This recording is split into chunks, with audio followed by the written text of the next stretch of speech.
Se você clicou nesse vídeo é porque você está pensando, você está interessado em processar alguém. Fala a verdade. Mas as coisas não são tão fáceis, não. Esse tipo de vídeo aqui, até a advocacia não gosta muito, porque, claro, advogado ganha. Quanto mais processo, mais advogado tem a chance de ganhar. Mas esse vídeo aqui tem um objetivo muito claro, fazer você pensar, fazer você refletir, fazer você examinar para ver se realmente é o caso de processar alguém.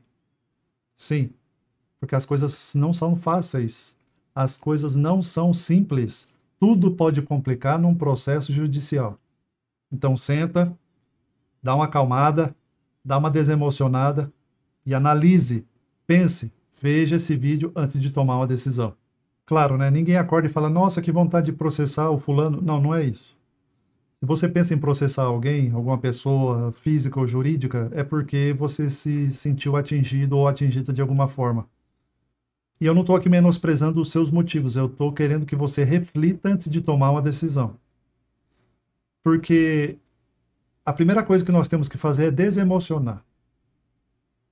Porque você está magoado, você está com o ego arranhado, você está triste com alguma coisa que aconteceu ou que fizeram com você, ou existe realmente, do ponto de vista racional, concreto, uma ilegalidade contra você. A gente tem que pensar, a primeira coisa, desemociona. A gente não toma a decisão de processar, de procurar advogado na raiva, no ódio.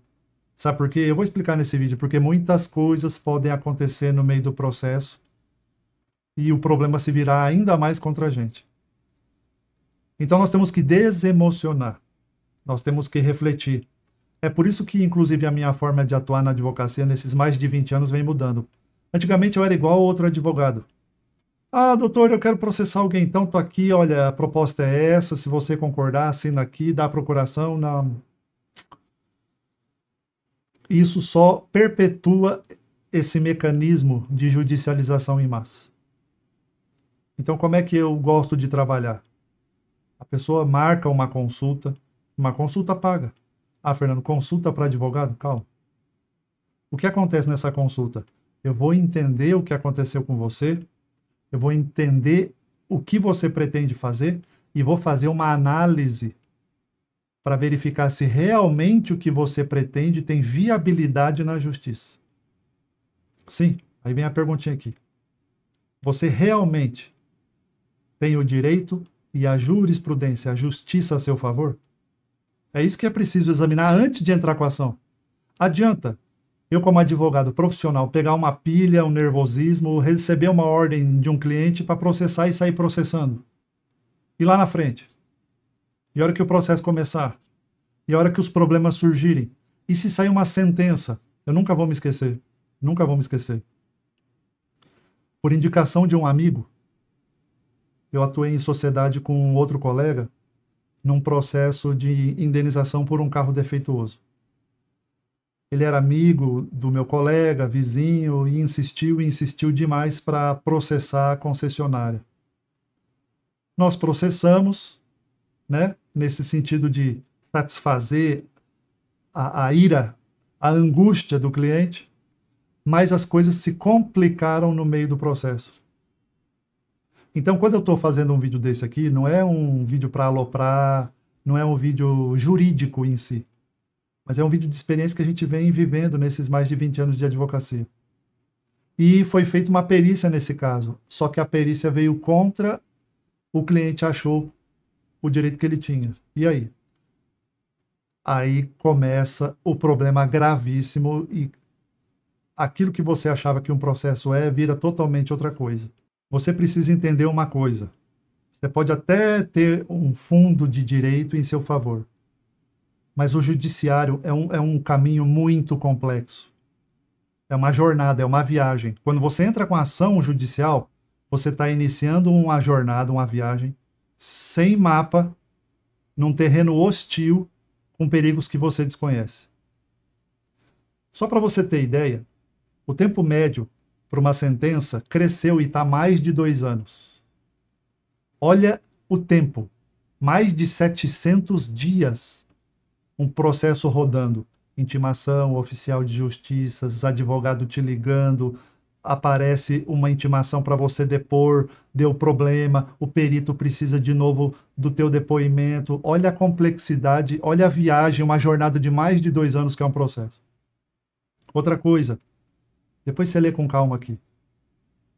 Um levantamento de 2019 diz que um juiz tem que soltar, em média, mais de 8 sentenças por dia.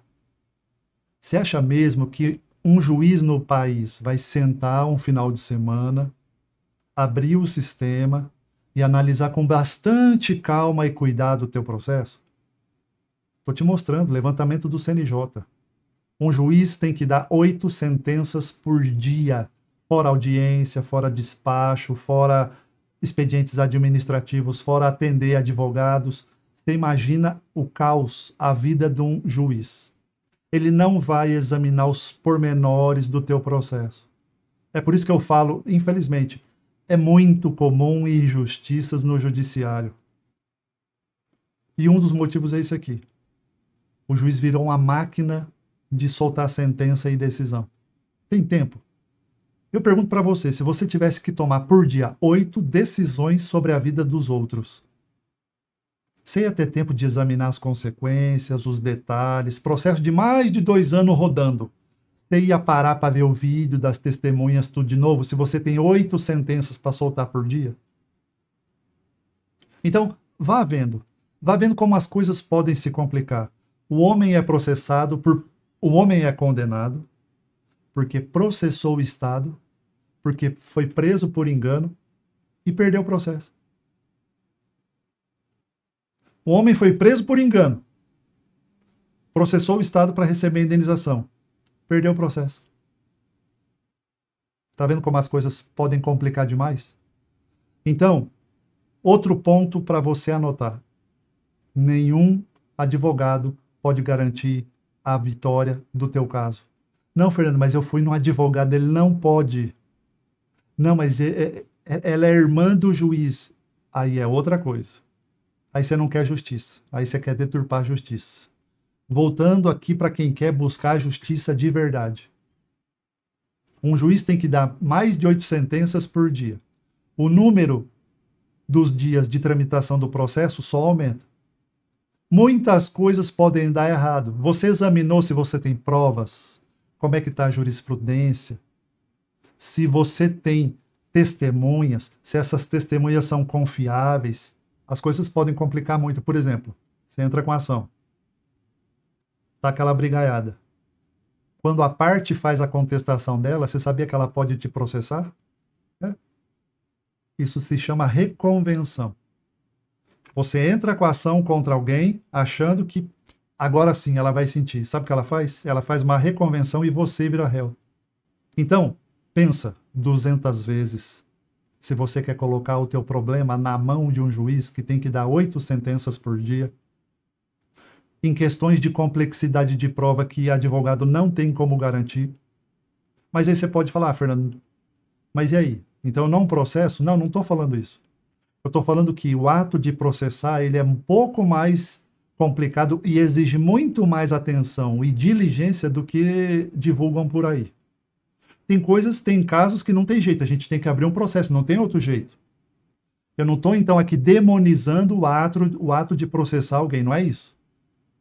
O que eu estou falando é que antes de tomar essa decisão, tem que haver uma análise criteriosa para depois você não ser prejudicado. Quantos clientes eu perdi? Quantos? E não por incompetência, sabe por quê? Porque outros advogados prometeram vitória. Eu sempre falo de um caso que um pai me ligou. Doutor Fernando, o senhor foi muito bem indicado, eu não quero saber quanto o senhor vai cobrar. Eu quero saber que horas que meu filho sai da prisão, é só isso. Não, calma, senhor, eu preciso ver o processo. Não, eu não estou perguntando o seu preço. Eu só estou perguntando que horas que o senhor vai soltar ele. A hora que eu fui ver, era um jovem preso numa moto com 2 quilos de pasta base de cocaína. Eu retornei para ele e falei, olha, eu não tiro o seu filho agora. Eu não tiro. Não, mas veja bem, doutor, eu não tiro. Esse pai sumiu. Eu só fui ver no Diário Oficial dias depois. Ele contratou outro advogado que prometeu vitória. O que aconteceu? O filho dele foi solto? Não. Isso acontece todo santo dia pelo sistema de justiça do Brasil. Sabe por quê? Porque não tem como garantir. Podem ter muitas complexidades, pode ter muitos problemas de prova. Um homem foi preso injustamente, processou o Estado e perdeu a ação e foi condenado a pagar honorários. Então a gente tem que desemocionar, a gente tem que acalmar e a gente tem que refletir com tranquilidade, objetividade e sem emoção. Você sabe os custos diretos e indiretos que um processo tem? Custas processuais, advogado, e intimação para lá, e perícia para cá, e ofício para lá. Além disso, tem os custos de tempo, tem os custos mentais, tem os custos institucionais. Se teu nome ficar aparecendo muito como autor de ações, as empresas, os empregadores, a sociedade começa a prestar mais atenção. Por que você é tão beligerante? Não tem aquelas listas, as empresas com mais ações na justiça. Você acha que isso é diferente com pessoa física? Não é, não. Então você examinou, você sabe todos os custos diretos e indiretos que um processo vai te dar? Por que eu estou te falando isso? Porque eu sempre faço um conselho. Pensa num processo sempre como um plano B. Viu? Não estou falando para você não processar. Eu estou falando para você focar na resolução do problema. Existem outras formas de você resolver esse problema. Eu vou te dar exemplos práticos. Casos de família. Precisa mesmo o casal ficar brigando por anos por guarda de criança e pensão? Precisa. Precisa. Aí tem que marcar uma psicóloga, laudo, aí conselho tutelar. Precisa disso. Mas não, um está tão rancoroso com o outro que eles querem usar o processo como vingança. Processo não é vingança. Não tem vitória, os dois saem machucados. Já ouviu falar da história da Vitória de Pirro? É um general que no final ele venceu a batalha, mas ele perdeu toda a sua elite, ele perdeu seus maiores batalhões e a sua vitória não resultou de nada a não ser o ego. Adianta ganhar? Opa, ganhei o processo. Fiquei pobre, arrumei inimizade pra caramba e me custou um monte de dinheiro. Pensa. Pensa. Pensa num processo como sendo um plano B, não como sendo a prioridade. Sabe por quê? Porque o nosso foco tem que ser como eu posso resolver o mais rápido possível o meu problema. Eu sei, tem problemas que só a justiça pode resolver, eu sei. Agora, não são todos, não. A justiça está lotada de processos e de casos que poderiam ser resolvidos se os dois sentassem numa mesa. Problemas de consumidor, problemas de tributo, muitas lides, muitas ações poderiam ser resolvidas. E claro, né? Sou eu, não poderia deixar de falar sobre a palavra de Deus. Você sabe qual é uma grande isca de Satanás? Existe até um livro sobre isso, chama Isca de Satanás. Você sabe qual é uma grande isca de Satanás nas nossas vidas? A ofensa. Quanto mais ofensiva ou ofendível, se existe essa palavra, é a pessoa, mais ela está escravizada pelo sistema. Se tudo ofende ela, se ela se sente magoada, machucada, arranhada por tudo que falam dela e contra ela, ela é escravizada pela percepção que os outros têm. Por que eu estou te falando isso? Muitos processos na justiça são por causa de egos. Porque ofenderam a gente, nós estamos ofendidos e nós queremos uma forma de vingança. Nós queremos uma forma de detonar. E nem só isso. Muitas vezes, num processo legítimo, acordos razoáveis não são feitos por causa da ofensa. Eu já vi mãe xingando filho, filho xingando mãe. Eu já vi advogado xingando promotor, juiz xingando advogado. Olha só como vai um abismo chamando o outro. Se a gente operasse segundo o Evangelho de Cristo, onde a opinião dos outros não importa, onde um grito contra você não importa, onde uma opinião que fizeram contra você não importa, onde um sentimento mal contra você não importa, nós não teríamos a vida um pouco mais simples? Ixi, o que eu já deixei de processar companhia aérea, banco, pessoas na internet que me xingam por causa do conteúdo que a gente produz. Aliás, você já deu like?